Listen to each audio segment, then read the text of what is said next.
Kagigising lang natin mga kagandang buhay. At meron pong bad news agad. Di pa nakarga ang baka. Lugi na. Pambihira. Grabe na ito ah. Tingnan natin. Silipin natin sila. Ayan po. Buti na lang. Dito pa si Lord John.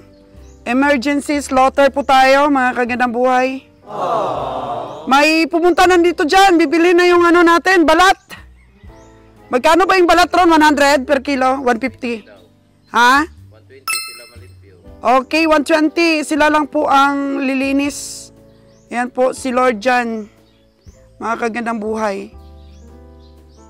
Emergency slaughter po ito. Buti, skilled si Lord John po.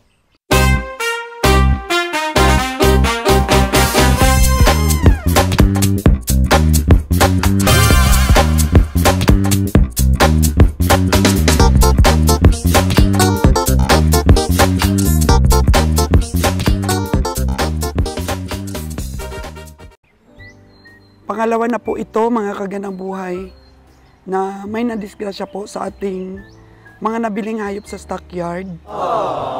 Yung una po, natandaan po ninyo yung kalabaw, nabalian po ng sungay.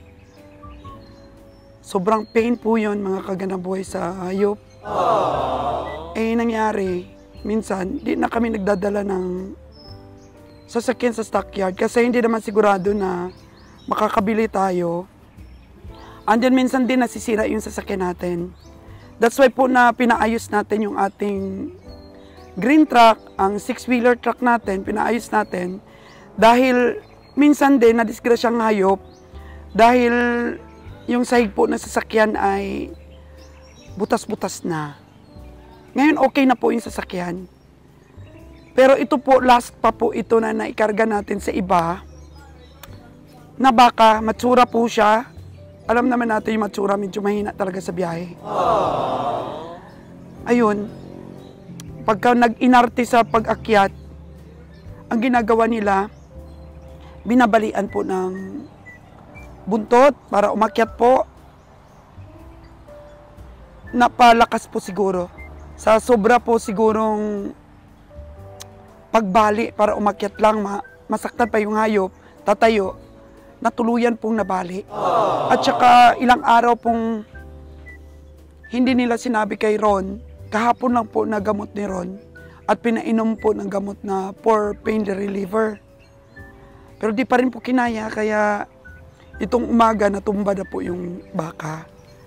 Sabi ni Kabeng Roger, katayin na lang kasi mahirap na pong gamutin. Mahirap nang makarecover kung nanghina na. So, sisiguraduhin na lang po na mapakinabangan pa. Kahit mabawi po yung kalahati man lang po ng price. Kaya, ito po yung losses talaga. Lugi talaga pag livestock po yung ating negosyo. That's why po na dapat maagap ka po. Pag may nakita ka pong medyo may diferensya sa mga hayop mo, gamutin po kaagad. Kaya, by own experience, natututo po tayo. Next time, maging maingat pa po. At siguraduhin po natin sa truck na mismo natin ikakarga. Kung 10-wheelers naman kasi, sobrang laki. Kaya kailangan talaga yung mga maliliit na sasakyan for pick-up. Kagaya po ng ELF natin ngayon, na nakaka-pick up po ng konti, 2, 5. Pero yung 6-wheeler truck talaga natin, yun talang gamitin for stockyard. At saka nakakatipid pa po. So minsan may mga gising po talaga tayo na ganito. It's a bad day today. Pero okay lang yan. At least makakatikim pa rin tayo ng sabaw. Hindi po namatay ang baka natin sa sakit. Kundi namatay po siya sa disgrasya. Ayan. So walang kaso naman po na katayin natin for meat. Kahapon, nag-loading po kami. May mga natira pong baka kay Kabeng Roger. Tingnan po natin. Oo. Ito po yung itsura na walang tulog. Kakagising lang na walang tulog po, mga kagandang buhay. Oh, no! Pikit-pikit mata lang. Kuting oras lang na pahinga. Tapos gisingin tayo ng bad news. Tingnan natin mamaya ang karne. Magluluto tayo ngayon. Hindi nyo lagyan ng tag. Si Kabayang Winnie po ay malungkot ngayon dahil po sa baka po. Huwag kang malungkot, Kabayang Winnie. Iluluto natin. Higop tayo ng mainit-init na sabaw. So mahirap talaga, Kabayang Winnie, no, yung binabali yung buntot. So ibagbawal natin yon, yung babaliin yung buntot ng baka. Pwede na sabi tayo na, hindi po kayo palabian ba? O hindi pa, ano talaga, i-fold. Yung parang saktan mo lang ng konti. O para umakyat. Eh yung iba kasi, pag kinarga natin sa ibang sasakyan, pagka nag-arte ang baka, padalian yung gusto nila. Ayaw nilang kilitiin yung baka para umakyat. Mahirap. Meron talaga mahirap na baka, no? Ayaw umakyat talaga. So ano dapat ang diskarte natin? Buhati na lang. Basta ilang makuha ng ayaw pa. Ayun. Yan lahi mo ning dili tagiya kay kusaga doon ganda nila. Gani? Oo, so maganda talaga may sarili tayong sasakyan, ano? Karon pa po ningon ani ni sa kadaghan naman taga-karga na. Marami na tayong may karga. Di gid tagiya, pasaga, sagaran nila ko. Yun ang tinatawag, Kabayang Winnie, na disgrasya. Lon, sino unang nakakita na natumba yung baka? Si Nunoy? So, pwede naman natin kainin yan at ibenta pa yung iba dahil hindi naman yan na antibiotic. Oo, for pain lang naman ang na-inject niyan. Kabayang Winnie, baka may gustong bumili doon sa bukid. Makapa-order kayo ni Kabayang Nalon. Karne daw?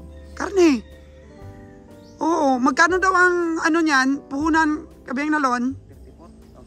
34,000? Agoy. Talo na. Bahay pa lang, lugi na. Yun ang tinatawag natin na pangbangga doon sa stockyard pa lang, lugi na. Oh no! O, nalugi na lang tayo. Totoo. Oh, hindi pa nakarga, lugi na. O, paano ba yan, Kabayang Nalon? Hanap tayo ng ano niyan, mapagbintahan ng ating karne. Marot naman natin Orot na, marot. Pero problema lang, utangon. Mag-ugtas nagpaningil na. Mag-ugtas nagpaningil kung utang.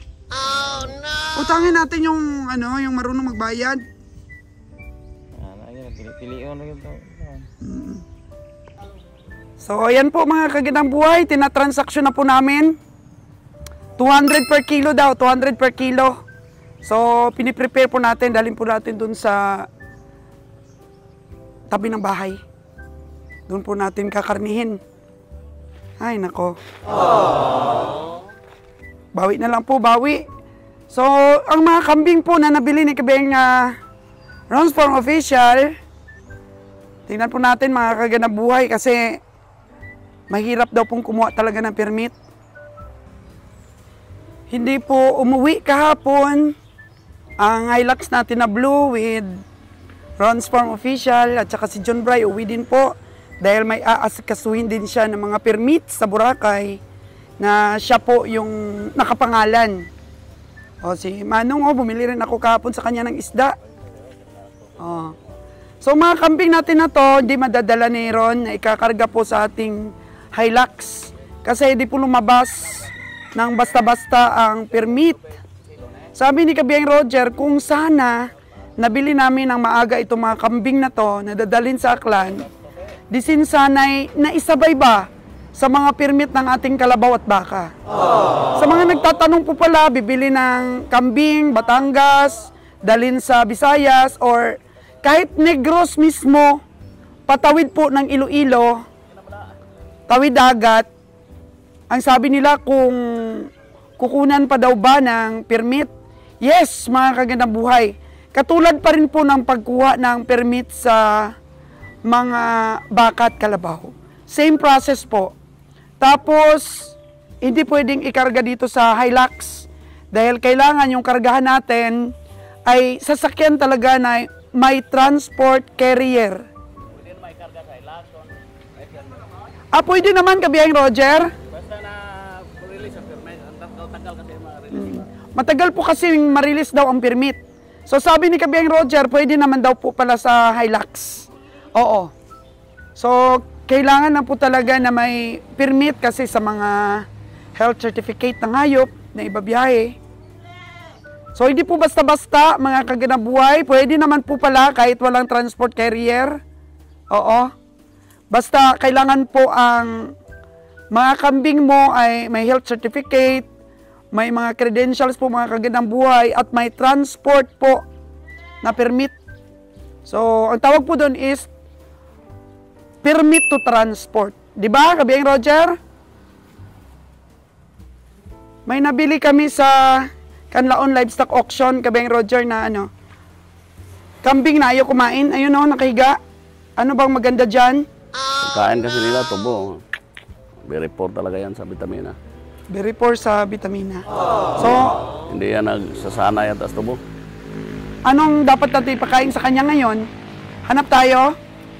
Dapat kung anong tinanong sana yan, kung anong kinakain ng kanding na yan bago bumili. Ayaw din kumain ng Madrid de Agua. Bitawan mo nga. Pabitawan mo sa kanila. Kinsa sinong kambing yan? Noy, pwede mo bitawan mo yung isa na yun, yung nakahiga.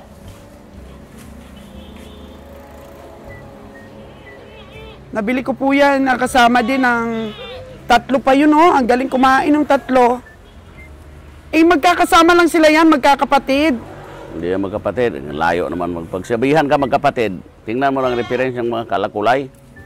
Hindi yan magkapatid sila. Paano ba nagkapatid? Yung dali mo dito, Noy. Bitawan lang. Dito, Noy, bitawan sa damo. Ah, dito, Noy, oh. Bitawan sa damuhan. Testingan natin. Dali mo dito, Noy. Oh. 8.5 pa naman ang bili ko niyan, Kabiyang Roger. Tungkol sa permit, Kabiyang Roger, paano ba talaga kung halimbawang gustong bumili ng ating mga kababayan dito sa Negros, tawid ng Iloilo?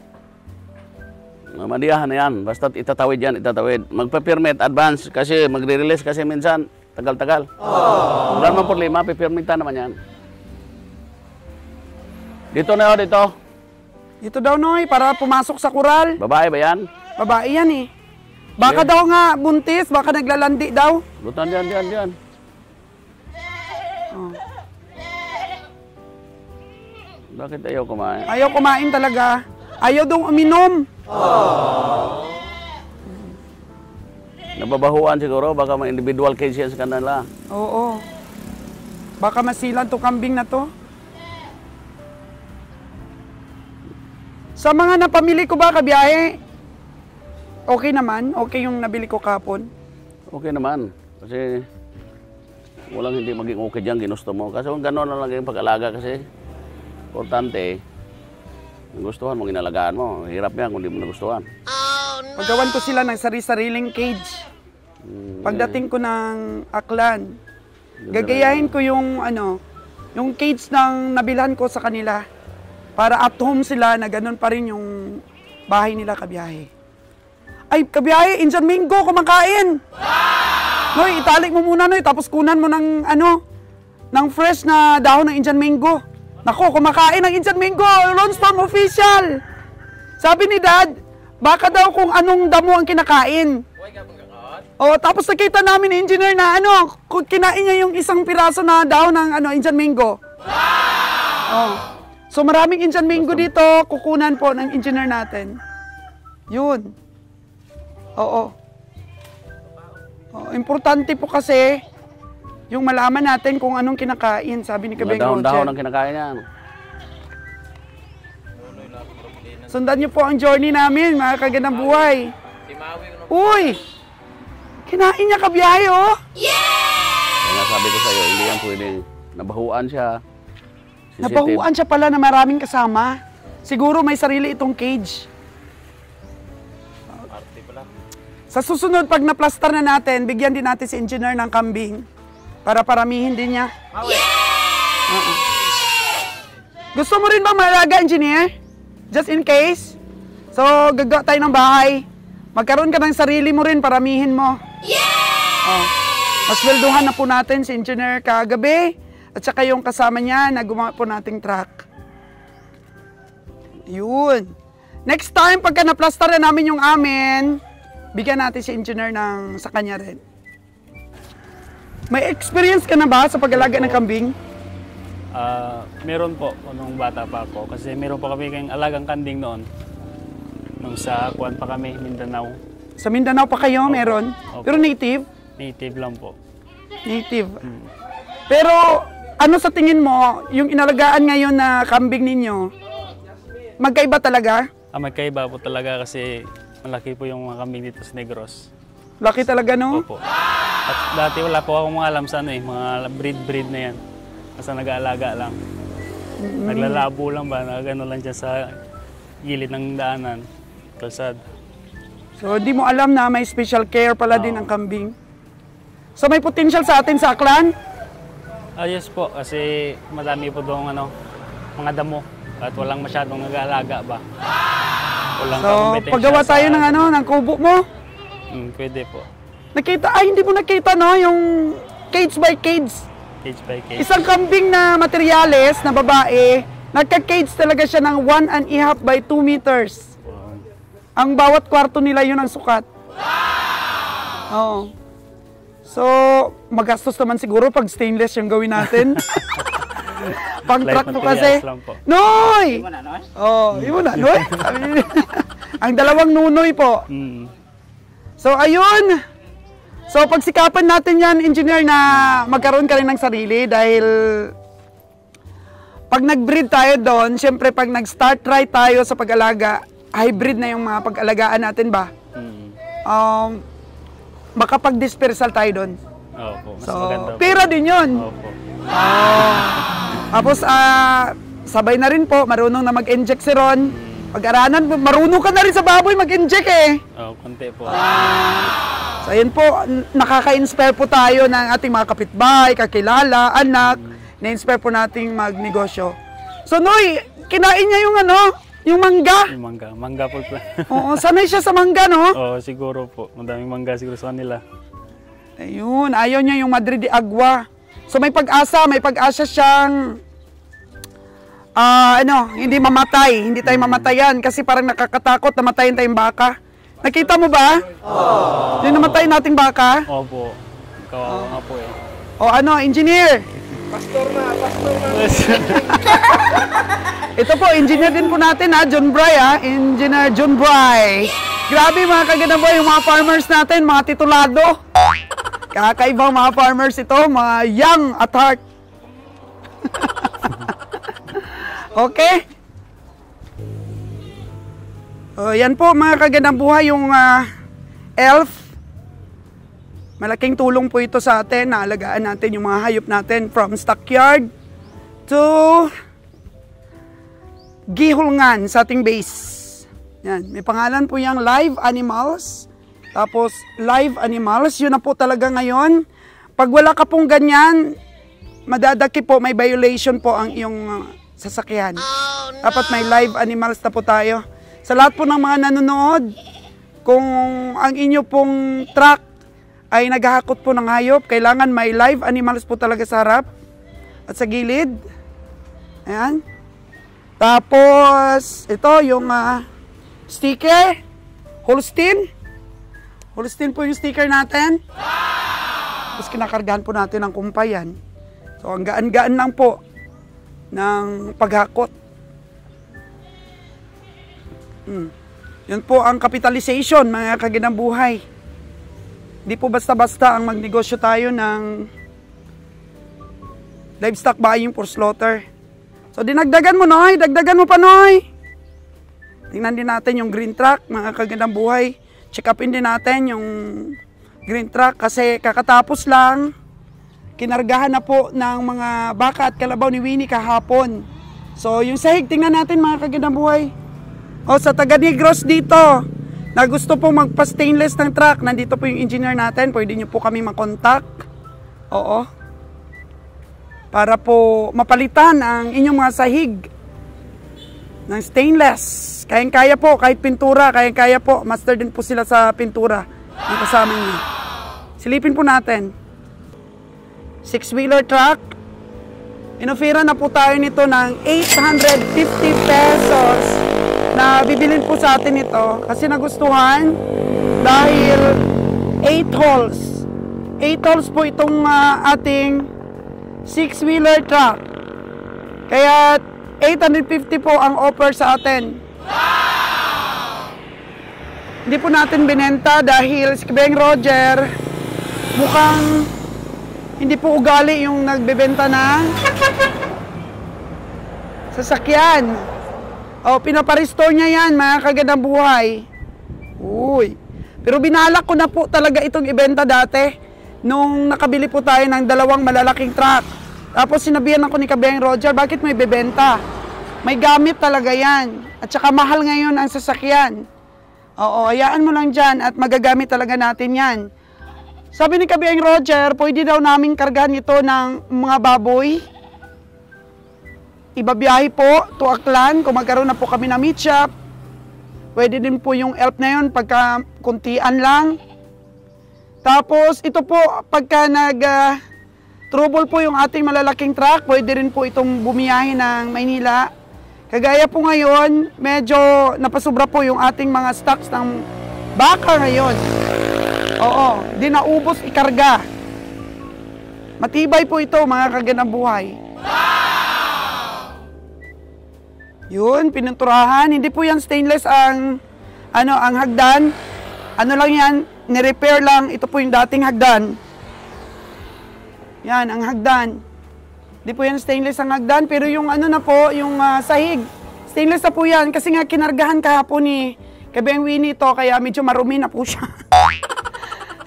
Ayun, yun, yung pinakadulo niya, stainless na po yan, palitan na. Oo, pero dito sa taas, ano po yan, hindi po napalitan ng sahig. Dito lang po sa baba, ayun po, stainless na po. Kasi nakargahan na po kahapon ito. Yun, stainless na rin po dito. Tumitibay na po siya. Ayun.